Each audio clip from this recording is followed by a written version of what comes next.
Okay,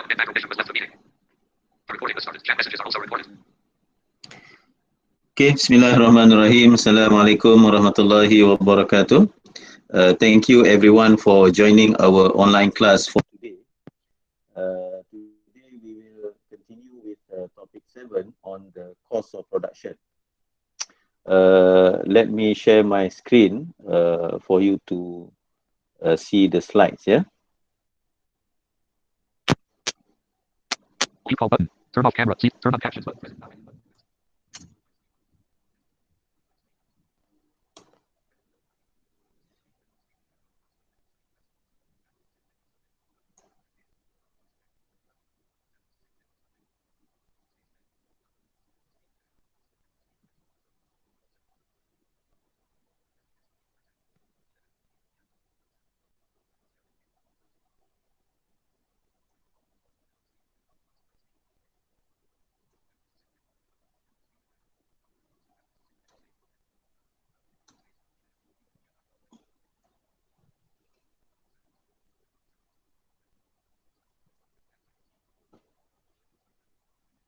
Okay, can you see my screen now? Yes. Okay, good. And can you hear me clearly? Yes, sir. Okay, thank you very much. All right. This is what we have discussed on Tuesday. Basically, I was trying to highlight the relationship between short-run production and short-run cost of production. Whatever happens in the production process will have its impact on the cost of production. Let us recap what we have discussed so that it will be easier for us to continue with the lesson for today. We have looked at the impact of the addition of variable inputs, the continuous addition of variable inputs to a fixed input. We have used the example of a restaurant, operating a restaurant. Given in the short run, the size of the restaurant is fixed. The size of the kitchen, the size of the dining area, the furnitures that you have in the restaurant, and the cash register that you have, just one unit of cash register that you have in the restaurant. And initially, when you add additional units of labor, for example, if you look at the table here, when you add the first, the second, and the third unit of labor, you see that there is an increase in the marginal product. Of course, total product is increasing, but marginal product is also increasing. In other words, total product is increasing at an increasing rate.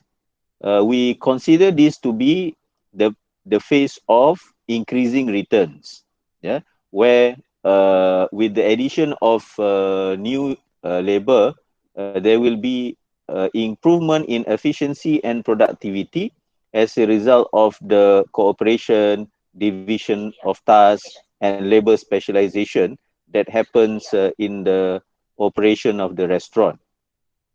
Okay. However, as we add more and more labor, the fourth, the fifth, and the sixth labor, we can see that the improvement in efficiency is declining. Total product will still increase, but the increase is at a decreasing rate or at a diminishing rate. This can be also seen from the values of the marginal product, where the marginal product is starting to fall. With the fourth labor, the marginal product is only 15, the fifth labor 10, the sixth labor is only 5.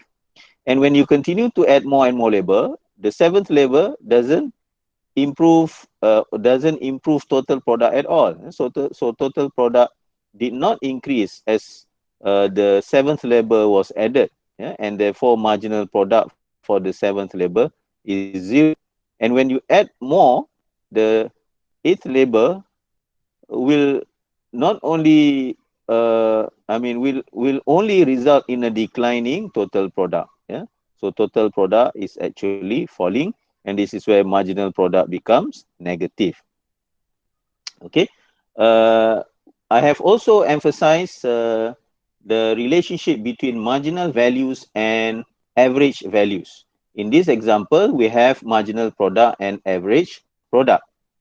As long as the marginal product is above the average product, then average product will increase. For example, the first label, marginal product is 10, average product is also 10. Yeah. So they start at the same level. But when marginal product for the second level increase to 15, then average product also follow by increasing to 12.5. And when marginal product increase further to 20, average product will also increase from 12.5 to 15. However, when marginal product starts to fall, from 20 down to 15, 15 down to 10 and down to 5, then average product will also follow, because the average value follow the marginal value.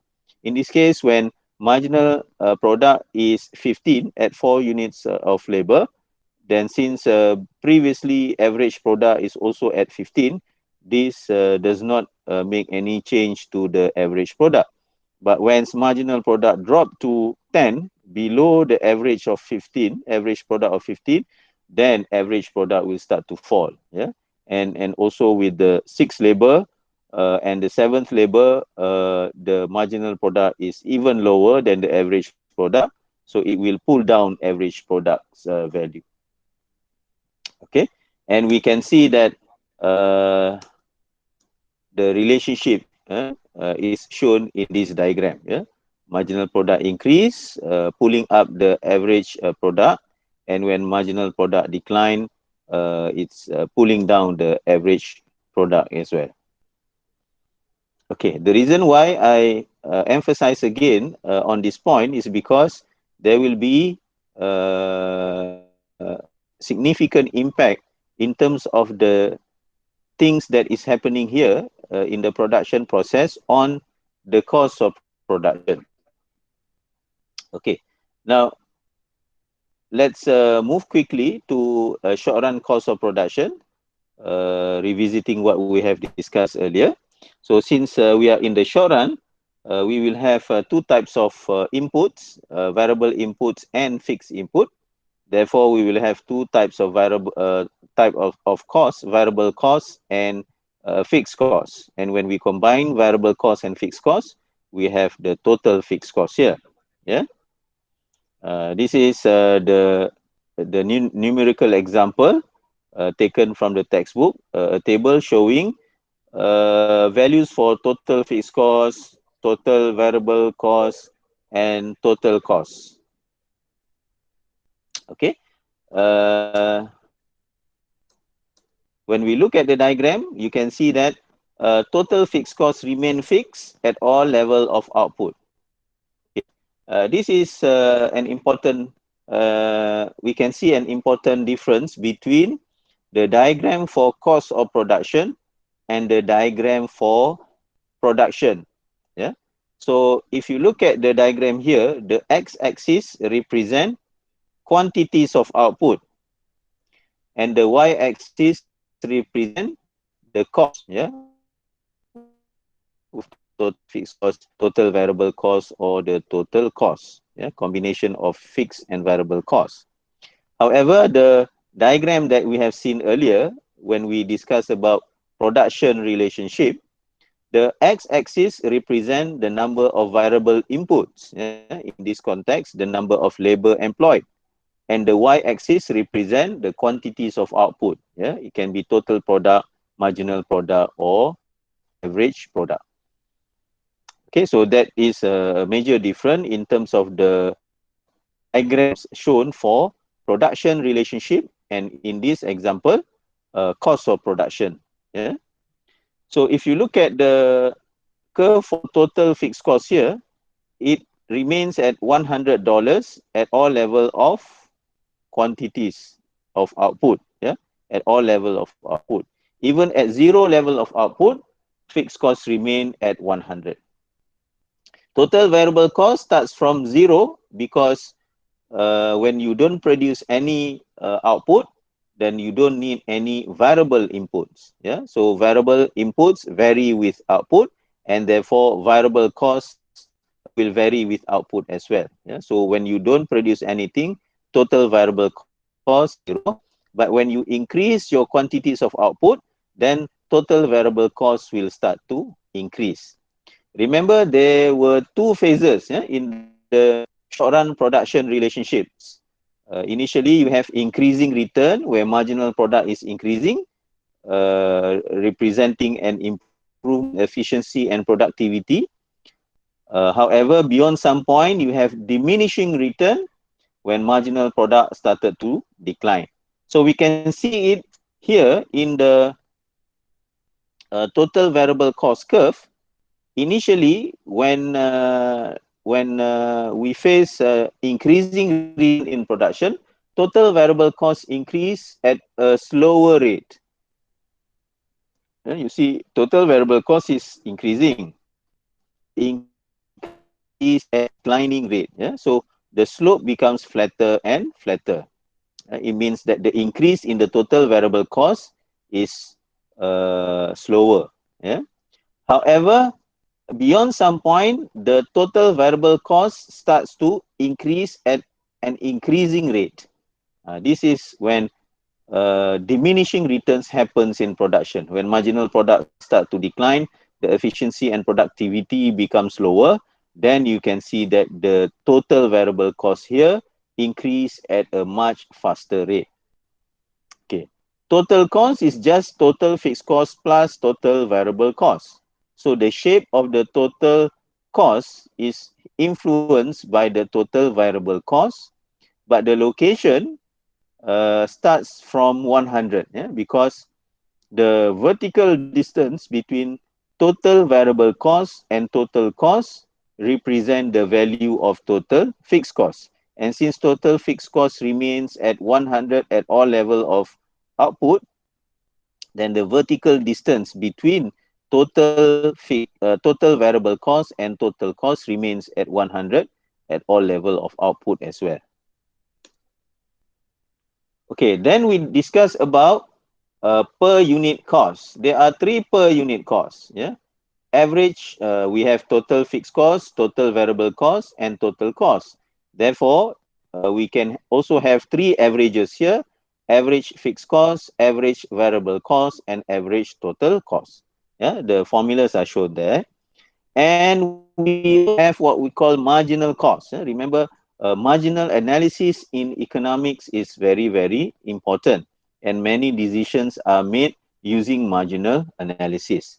Therefore, marginal cost is part of a marginal analysis framework. Therefore, it is important for us to compute and identify the pattern for marginal cost.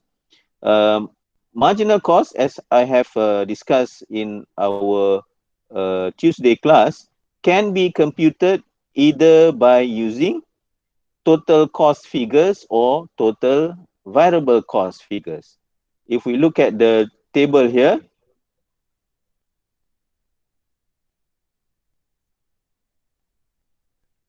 okay, if we look at column number number 3 and 4. Column number 3 is total variable cost.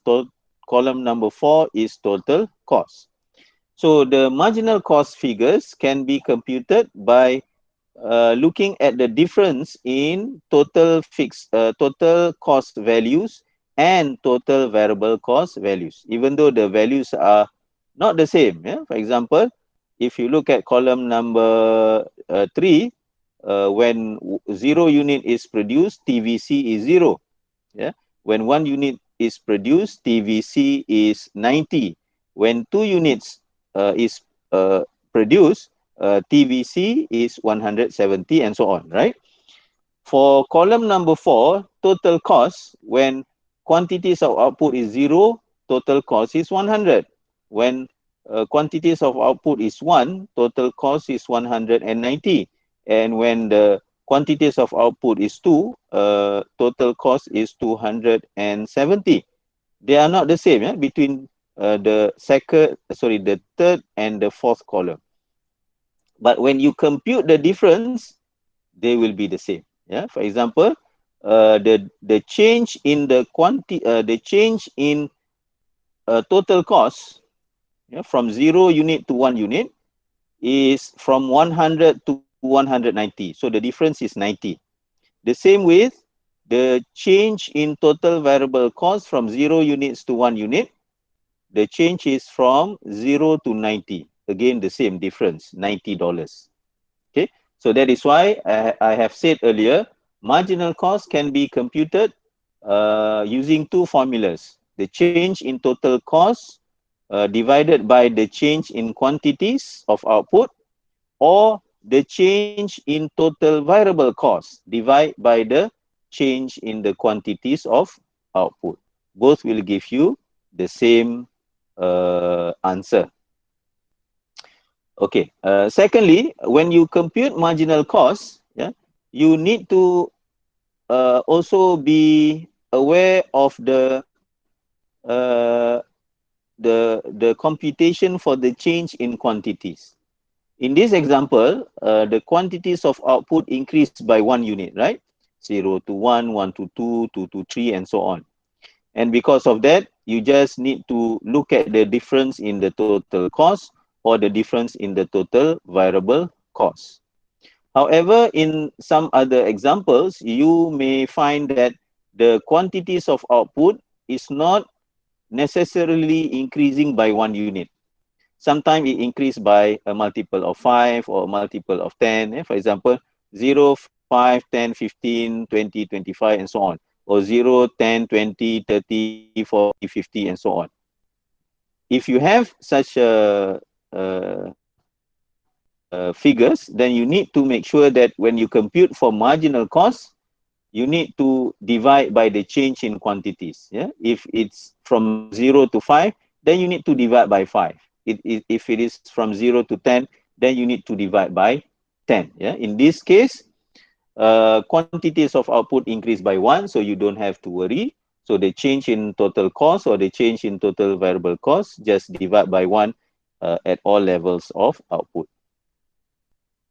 Okay, now let's look at the pattern for the average cost curves. Yeah, the first one, average fixed cost. Yeah, average fixed costs continue to fall. This is because total fixed cost remains at 100, and as you produce more and more quantities of output, you divide by more quantities. Yeah, so 100 divided by 1, of course 100, but later, when you produce 2 units, 100 would be divided by 2.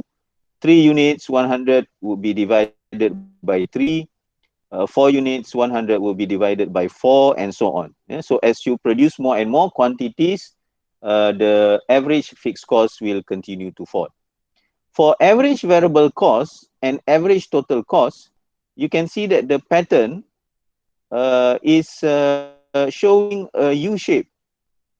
Initially, it's declining. Up to some point, it starts to increase. Similarly, ATC, initially declining. Up to some point, it will start to increase. I have also mentioned the important relationship between marginal values and average values. Yeah, in this example, marginal costs influence average variable cost and average total cost. Yeah, it will not influence average fixed cost because fixed cost does not vary with output. Yeah, but variable costs vary with output, and since total cost includes both fixed and variable costs, so average total cost will also be influenced by marginal cost. Okay, so when we look at the values for marginal cost, initially it's declining, but after some point it's increasing. Yeah, so when marginal cost is lower than average variable cost and lower than average total cost, the marginal cost values will pull down the average variable cost and average total cost. When the marginal cost is higher than average variable cost and higher than average total cost, then it will pull it up. So let's look at the diagram here. Yeah. So you have average fixed cost going down. Yeah. You have average variable cost and average.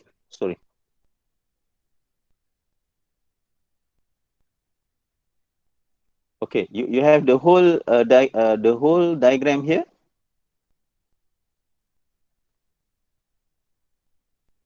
Yes, sir. Yeah, okay.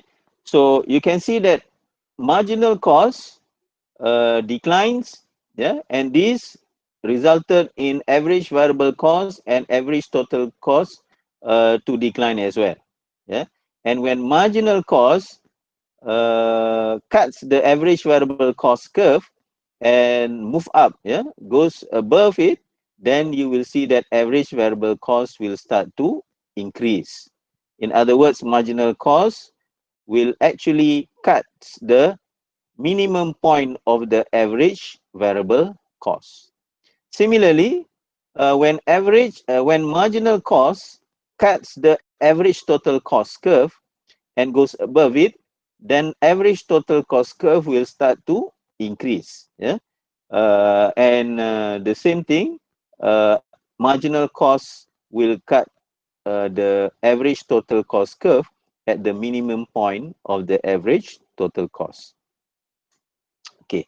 Now the gap between average total cost curve and average variable cost is basically average fixed cost. Yeah. For example, when the quantities of output equals to 1, then average fixed cost will be 100. Yeah. So average total cost will be 190 and average variable cost will be 90. So it means that the gap between ATC and AVC is basically the values of AFC. And that is also why if you look at the vertical distance between ATC and AVC, it's converging, right?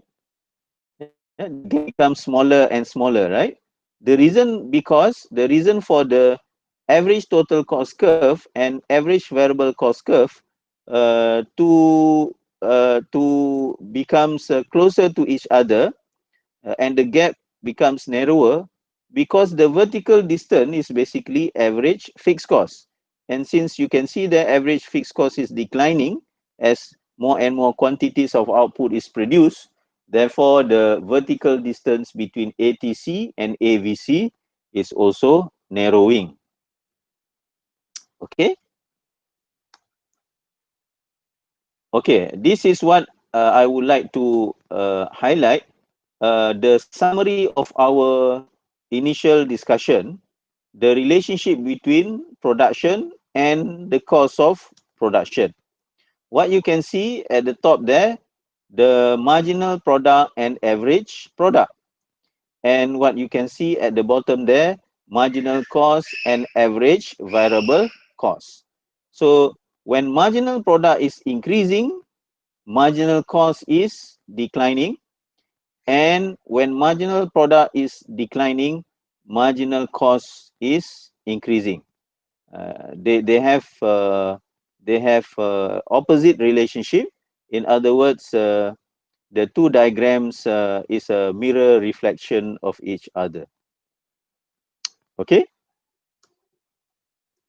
Okay, before we go to the long run, let's try to use some numerical example. Let us try to use some numerical example to prove this relationship. Okay, let's go back to our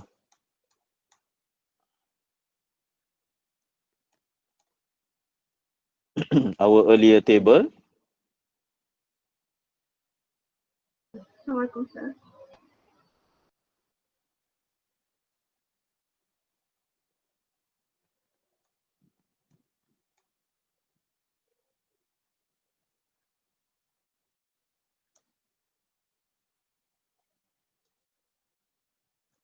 Okay, now what I would like you to do is to take out a piece of paper and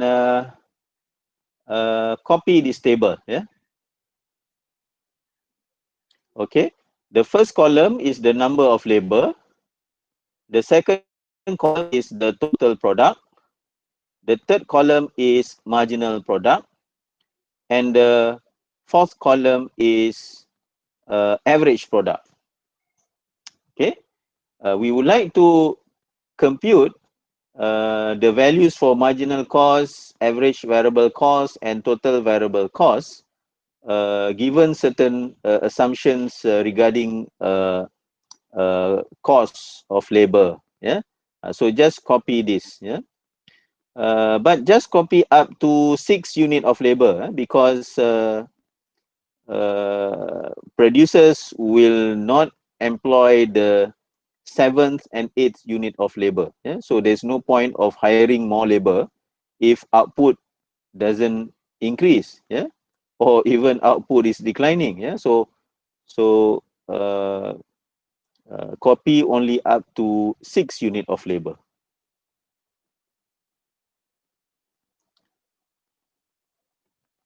Done?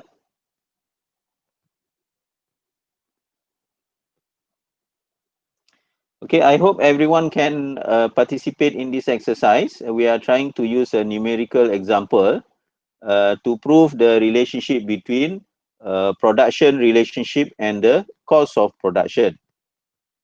Here, what we have here is the table showing total product, marginal product, and average product for 6 units, for the first 6 unit of labor. Okay.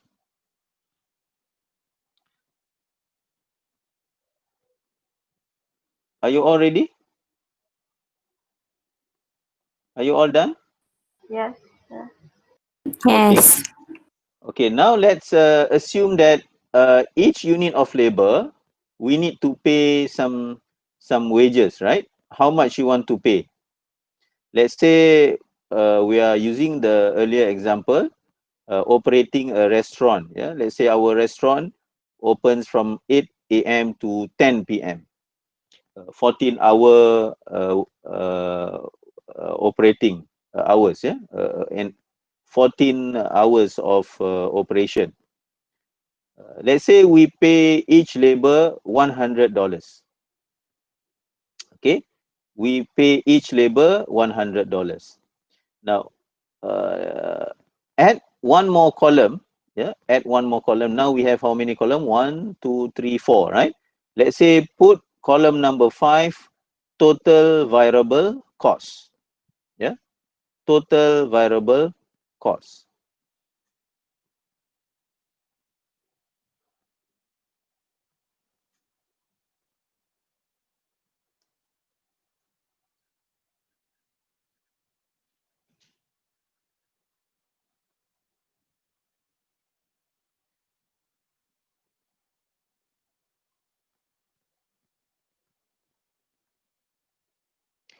Can you see the Excel file here? Yes, sir. Okay. Now, assuming that our cost of labor is $100 per labor per day, okay, we can, and then we assume that the wages or the cost of labor is our only variable cost. So we don't have any information about fixed costs, but it does not matter because remember, we can compute marginal cost by using either total cost or total variable cost, right? Okay, so we can use total variable cost to compute for total for marginal cost and average variable cost. Okay, now let's look at total variable cost first. When we employ 1 unit of labor, we need to pay 100, right? So total variable cost for 1 unit of labor is 100. When we employ 2 laborers, we need to pay 200. So total variable cost for 2 laborers, 200, right? So 300 for 3 laborers, 400 for 4 laborers, 500 for 5 laborers, and 600 for 6 laborers. Okay. So far, okay? Yes, sir. Okay. Now let's compute marginal cost. Marginal cost. What is the formula for marginal cost?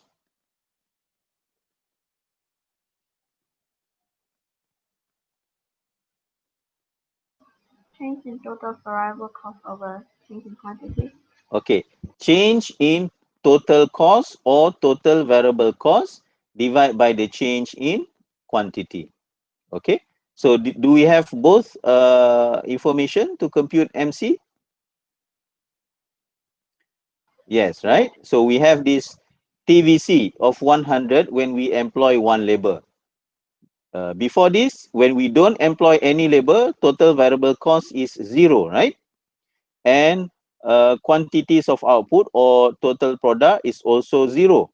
So by employing the first labor, total variable cost increased from 0 to 100. So the change in total variable cost is 100. What is the change in total, what is the change in quantities of output? So 100, we should divide by 1. 10. Okay, remember again, when we want to compute cost, we should divide by the quantities of output, not the quantities of input. Yeah, 1 here refers to the number of labor, right? Number of labor. So what should we divide it by? We should 10. divide it by the changes in the quantities of output, right? So when we employ the first labor, variable cost increased by 100, quantities of output, total product increased from 0 to 10. Yeah. So the change in quantities here is 10. So 100 divided by 10. So the marginal cost is 10. 10, right? Okay. So it means that the additional cost to produce additional unit for the first 10 units is $10 per unit. Okay. So the first 10 unit costs the producer $10 for each unit. Now, when we employ the second labor, we need to pay the second labor another 100. Yeah? As you can see here, total variable cost increased from 100 to 200. So when we want to compute marginal cost, so the formula is the change in either total cost or total variable cost divided by the change in the quantities of output. Okay, so the change in total variable cost here is 100. How much is the change in the quantities of output? 15. 15, right? Because total product increased from 10 to 25. Yeah. In other words, MP, marginal product, is basically the values for the change in output in this example. Okay. So 100 divided by 15. 100 divided by 15. 6.67. 6.67. Yeah, 6.67. So it means that for the next 15 units of output, the cost to produce each additional unit is $6.67. Okay. When we add one more labor, we need to pay that third labor another 100. Yeah. So total variable cost increased from 200 to 300. So the change in total variable cost is 100. Increase from 200 to 300. And then we divide that by the increase in quantities of output. Yeah, quantities of output increased from 25 to 45. Yeah, which is also the same figure for marginal product. So 100 divided by 20, 5. we have 5, right? We have 5. Okay. Now what we can observe is, yeah, our marginal cost is declining, right? Initially at $10 for each unit, and then going down to $6.67 for each unit, and then now to only $5 for each unit. Okay, so this correspond to the phase of increasing return. Yeah? If you look at the marginal product goes up from 10 to 15 to 20. As a result, marginal cost decline from 10 to 6.67 to 5. And this is what I have highlighted earlier. Now let's continue. When we add one more labor number 4, total variable cost increased from 300 to 400. So the change in total variable cost is another 100. Divide by the change in quantities of output, TP increased from 45 to 60. Yeah? So this is also shown by the values for MP, yeah? 15. So 100 divided by 15, 6.67, right? 100 divided by 15, 6.67. When we add another labor, fifth labor, total variable cost increased from 400 to 500. Yeah, so the change in total variable cost is 100. The change in the quantities of output, TP increased from 65, from 45 to 60. Now from 60 to 70. Yeah, from 60 to 70. Yeah, so 100 divided by 10. Yeah, 100 divided by 10 equals to 10, right?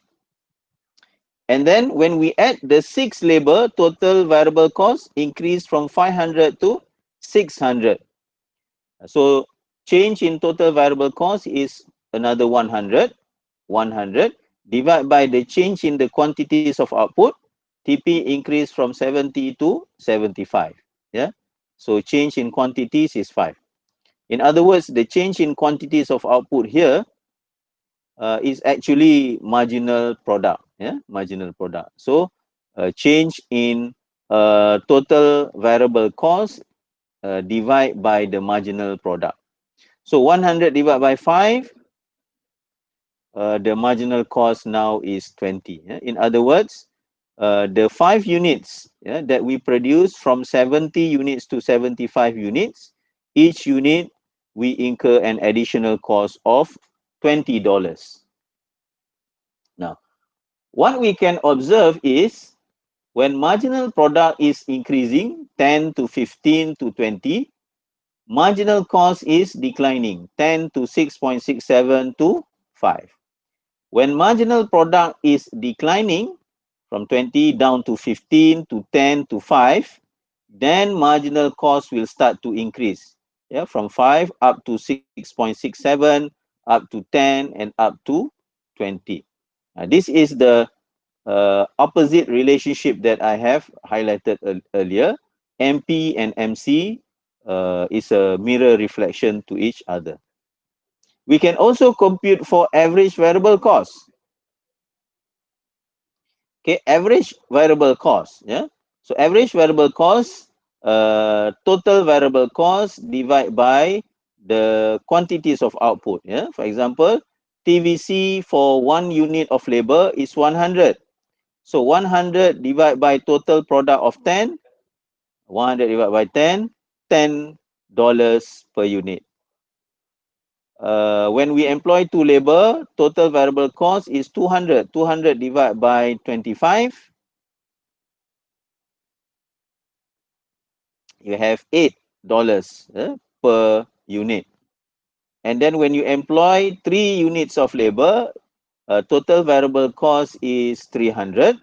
So 300 divided by 45 total product, you have $6.67 per unit. And then when you employ 4 laborers, total variable cost is $400 divided by the total product of 60, you have 6.67. Yeah, the same 6.67. And then when you employ 5 units of labor, total variable cost is 500. total product is 70.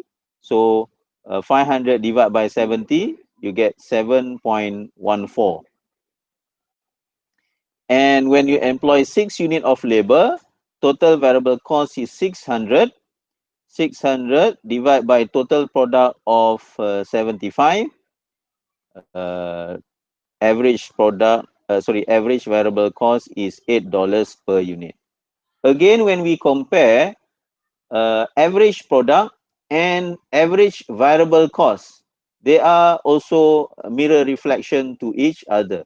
When average product goes up, average variable cost goes down, and when average product goes down, average variable cost will increase.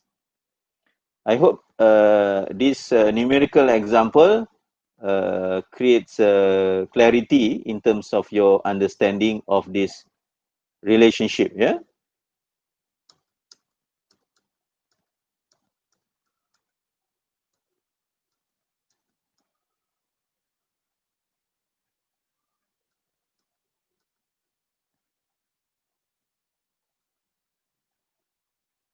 Okay, this one, right? Okay, the relationship between production and the cost of production. Okay, now let us move to long run. Yeah, long run.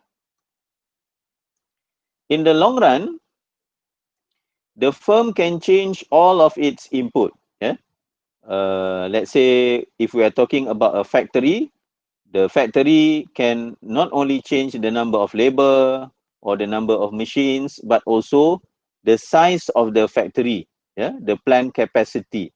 Yeah? And because of that, there's no distinction between fixed and variable costs in the long run. Since all inputs are variable, you only have total costs. Yeah? You don't have fixed costs and variable costs.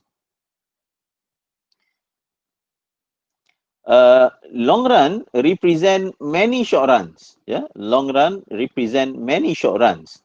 And when you are able to choose the plant size that you would like to use in order to produce a certain level of output, then you are able to choose these plant sizes which will give you the lowest cost per unit.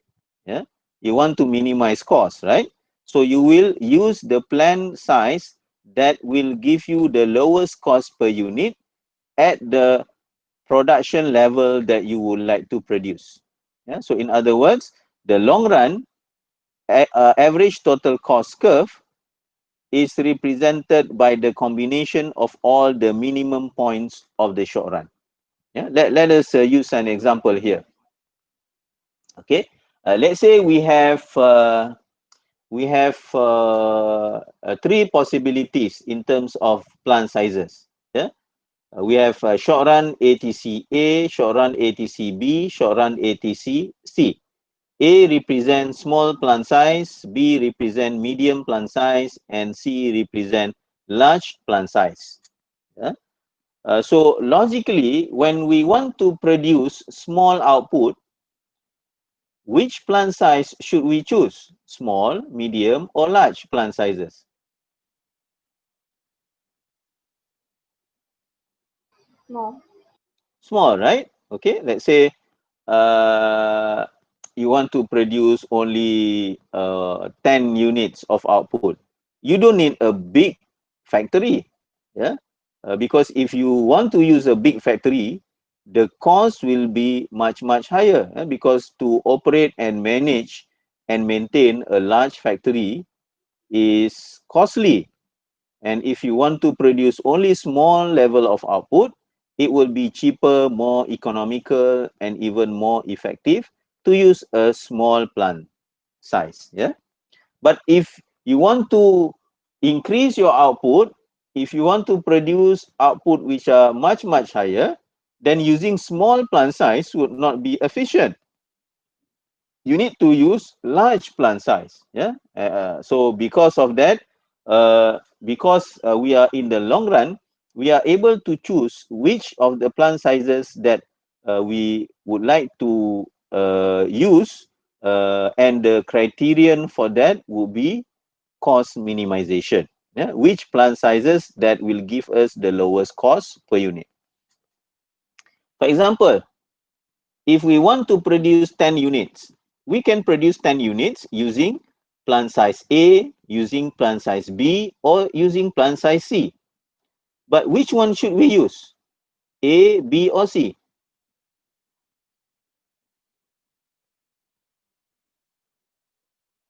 A.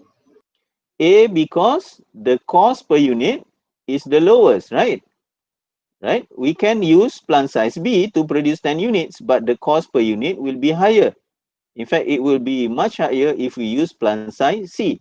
So if in order for us to produce small quantities, it is more efficient, more economical for the producer to produce using small sizes. Okay? If we want to produce 10 units, which plant size that we need to use?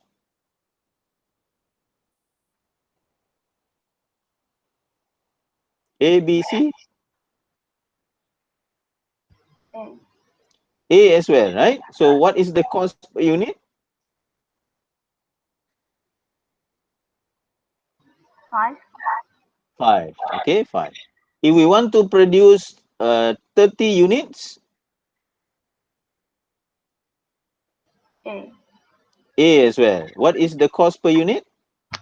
4. Okay, if we want to produce 40 units, which plant size should we use? B. 40 units. B. What is the cost per unit? 4. 4. Okay. If we want to produce 50 units, B. B. 60 units, B. B. 70 units, B. B. 80 units, C. C. 90 units, C. 100 units. C. Okay, so basically our decision is to choose the plant size which give us the lowest cost per unit. Yeah, given that we can choose any of these plant sizes, we will choose the minimum cost. Yeah, the minimum cost at different levels of output. So using a diagram, we can also using a diagram, we can derive the long run average total cost curve by combining all the minimum points of the short run average total cost curve. Let's say we have, in this example, 5 different plant sizes. Yeah, at lower level of output, maybe plant size number 1 will be economical, cost effective, SR, and this is shown by SRATC1. And then you have slightly larger, which is shown by SRATC2, yeah, and then a medium size one, SRATC3, and then SRATC4, and then SRATC5, yeah. So basically, these represent all the potential short run average total cost curve. But as we have shown earlier, given that we are able to choose which plant sizes that we want to use, given the level of output that we want to produce, then we will always choose the minimum cost. Yeah, and this is shown by all the minimum points of the short runs. Yeah, so the long run average total cost curve is basically the combination of all the minimum points of the short run average total cost curve. That is also why the long run ATC is called an envelope curve, enveloping all the minimum points of all these short run average total costs. Okay. Now, what we can see is the long run average total cost curve, yeah, is also U-shaped, yeah, going down and then going up, yeah. So U-shaped, similar to the short run average total cost curve. But the reason why they are the long run average total cost curve is having this U-shaped nature. It's not because the law of diminishing returns. In our earlier discussion, when marginal cost curve is going down and also pulling down average variable costs and average total costs, we call this the increasing return phase of the production. And when marginal cost starts to increase and therefore pulling up average variable cost and average total cost, then we say this is the diminishing return phase of the production. In the long run, this cannot be used to explain why the long run ATC curve is U-shaped, because there is no fixed input in the long run. All inputs are variable. So the justification why we have initially increasing return and after that diminishing returns in short run production, because of the presence of the fixed input. You can only increase output by increasing variable input, but the fixed input remains fixed. And because of that, it creates a limitation for the production process to increase further beyond certain level, and therefore resulted in a declining efficiency and productivity. But we cannot say that for for the long run, because there's no fixed input in the long run. So the law of diminishing returns cannot be used to explain the U-shaped nature of the long run ATC curve. Uh, so the long run ATC curve is U-shaped, can be explained by economies of scale and diseconomies of scale. Okay, economies of scale is the economic benefits that a producer obtain by increasing its scale of production. Okay, when you increase your scale of production, your production becomes larger and larger, you will obtain some economic benefits, and as a result your cost per unit will be lower. What are these benefits? Labor specialization. You see that in bigger factories, you will see that workers are arranged in different assembly lines. In a, let's say in a bicycle factory, one assembly line focusing on attaching the pedals, the wheels to the frame of the bicycle. Another assembly line is attaching, let's say, the handle, the brakes, and so on. So because of this labor division of tasks and labor specialization, it makes it more efficient, when you don't move around, going around, changing from one job to another, finding new equipment, tools to do a different other tasks in the factory. So you save time from this movement, and then when you are doing something repeatedly, you gain, you're becoming more and more productive and efficient, and this will lead to higher output for each labor, and therefore cost per unit will go down. Managerial specialization is when as you grow bigger in terms of your organization, your business becomes larger, then you can employ many more people who can focus on different managerial functions. When you run a small business, you are the owner, you are also the salesperson, you are also the runner, you are also the rider, delivering goods and so on. So because of that, you are not able to focus and to excel in different areas of management. If your organization or your business becomes larger, then you can have one officer focusing on sales, another officer focusing on design, packaging, and another officer focusing on logistics, delivery, and so on. So because of this managerial specialization, things will be done much easier. Just imagine if you receive 1,000 online order from Shopee. If you have only 3-4 people, then it's difficult for you to handle, right?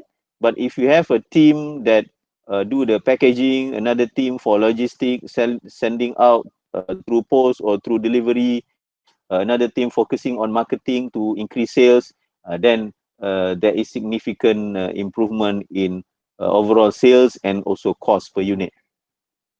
And then when you produce in larger quantities, you are able to make use of efficient capital.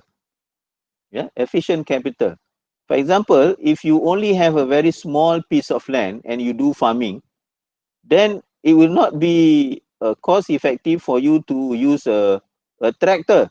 Let's say I grow, let's say, tomatoes behind my house at the backyard. Yeah, so I may not be able to use a tractor and so on, or I have a very small paddy field. Yeah, so the best option for me is to do it traditionally.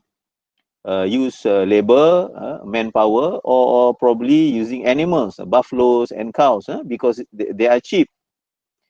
But even though they are cheap, they are not as productive. If you have larger production, yeah, for example, if I have 100 acres of paddy field, then using manpower, animals, buffaloes and cows will be too expensive, yeah, and too time consuming.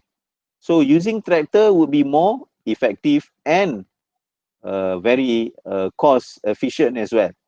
The cost is high, but when you divide it with the large quantities of output, the cost per unit will be very low. Yeah. So that is why increasing the scale of your production enable producers to use more efficient capital and therefore enable them to reduce their cost significantly. Okay. There are also other factors. For example, why do hypermarkets sell their goods at a cheaper price?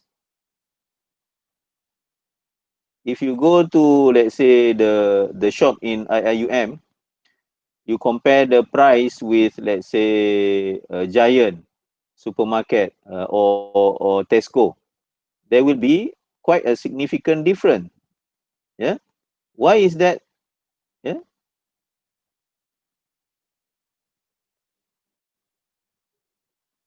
Anyone?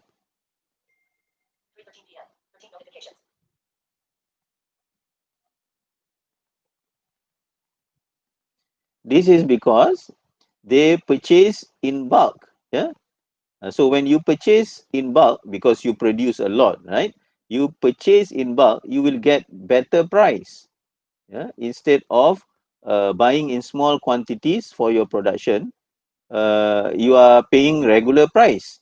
So because of your large scale of production, you buy your raw materials, you buy your supplies at in bulk, therefore you are getting good prices for your inputs, yeah? Therefore bringing further your costs down. However, as you becoming too large, if you have overgrown yourself, then it creates inefficiencies and all lots of other problems. Yeah? We call this economies of scale. This economies of scale is the economic issues that the producer will face when they have become too large. Yeah, too large. When your organization has become too large, there will be problems to control, yeah, you and coordinate, yeah, or your operation. You just imagine the government, so you have so many ministries, so many agencies, at different level of administration. So coordinating and controlling different people is very difficult. Yeah, how you want to monitor. That's why in large corporation there is an issue of shirking. What is shirking? This is not making shirik. Yeah? Shirking here means that somebody behaving irresponsibly by denying. I mean, uh, you try to avoid doing your work. Yeah, you try to avoid taking up responsibilities. Yeah, whenever there is a meeting and people are dividing certain tasks, you always say that, oh, I have so many things to do. Yeah? Whereas you have not that many responsibilities. Yeah, you always try to avoid taking up additional responsibilities. Yeah, and then you also regularly absent from your workstation, going off somewhere. Yeah, so this kind of behavior among the employees happen when there is lack of monitoring, when there is lack of control. This is because the organization has become too large. Yeah, and we can see this happening in many large corporations. And then we also have workers alienation. Yeah, this is a situation where the workers are not on the same page as the management. Yeah, because it's the company is too large. The workers do not know what is communicated by the top management to the middle management down to the people on the ground. Yeah, so they feel like there's a big gap, yeah, between the workers and the senior management. Not like if you are working in smaller companies. Yeah, you know personally the CEO, you know personally the top management, and there's a personal relationship between the workers and the management. So there's a strong bond, or strong sense of belonging to the company. But when the company becomes too large, then sometimes workers are so far, the gap is big between workers and top management. Communication problem is also another issue, because large corporation, when they communicate their direction policy, most of the time this information will be lost in between. Yeah, so that is among the things that happen when you are having a very large organization. So how you want to solve this problem? So normally when a company found itself to be inefficient, cost is increasing, they will try to downsize, restructure and downsize. Yeah, downsize means that when you are too large, the the action that you need to take in order to become more efficient and productive and reduce your cost is by cutting down your size. Just like a child, a small child wanting to be bigger, so that he or she becomes stronger, faster, and so on, right? But once the child has become grown up, yeah, and then further expand in terms of weight, yeah, so he or she has become obese, yeah, and therefore, in order to be healthy again, stronger again, faster again, is not to become even bigger, but is to reduce the size, yeah. So this is why many companies, when they feel that they have become too large and therefore inefficient uh, and operating with high cost, they will try to downsize, restructure, so that their operation can be improved in terms of management, in terms of coordination, and in terms of monitoring. Okay, so we have economies of scale and these economies of scale. Economies of scale resulted in a declining cost per unit.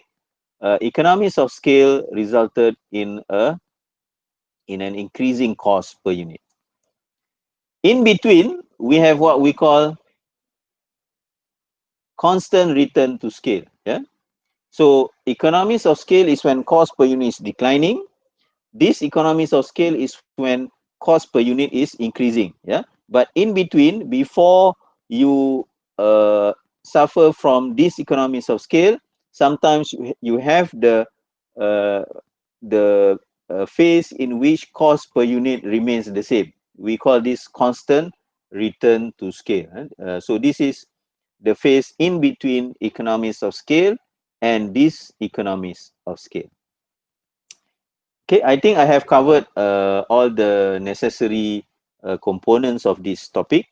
Any questions or comments before we end the class for today? Assalamualaikum, sir. Waalaikumsalam, yes. I have two questions. For the one that you said, when the total fixed cost is decreasing, right? The Which total one? when the total fixed cost is decreasing, and then Total fixed cost remains the same. I Total mean fixed for the cost doesn't change. Huh? average fixed cost is Okay, decreasing, average fixed cost is and declining. Yeah, all the way. Yeah. and then the average variable cost and total cost are getting narrower. What does it mean? Okay. Yeah, what does it mean when they're getting narrower? Oh, okay. Let me go back to the.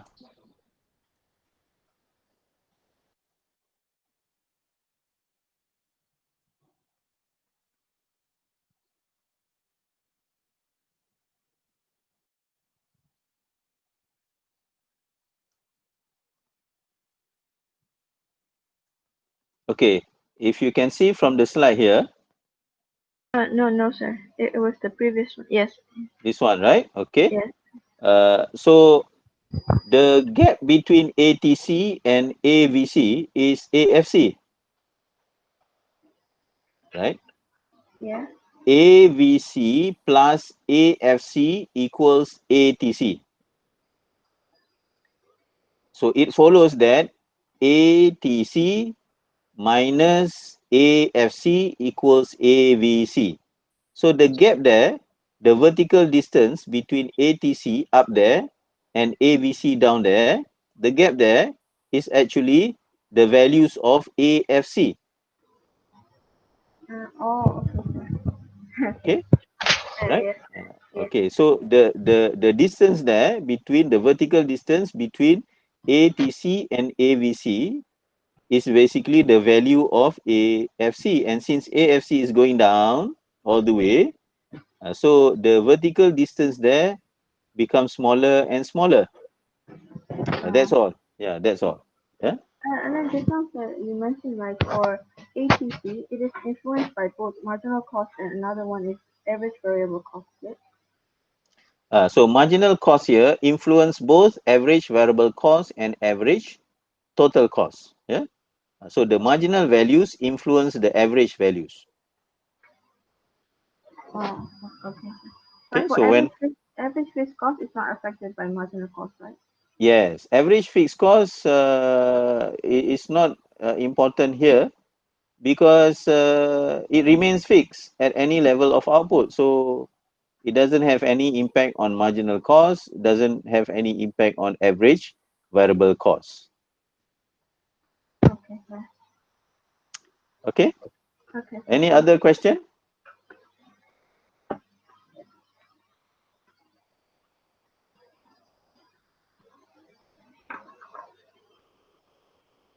Okay. All right. So in that case, we will end our class for today. Inshallah, we will continue next week for the next topic on pure competition. Yeah, topic 8 and 9 together. All right. So thank you very much for joining the class for today. Uh, and we'll see you again next week. Yeah. Um, So, Assalamualaikum warahmatullahi wabarakatuh. um, Waalaikumsalam. Thank Thank you, you, sir. sir. Okay. Thank you, everyone. sir. Mhm.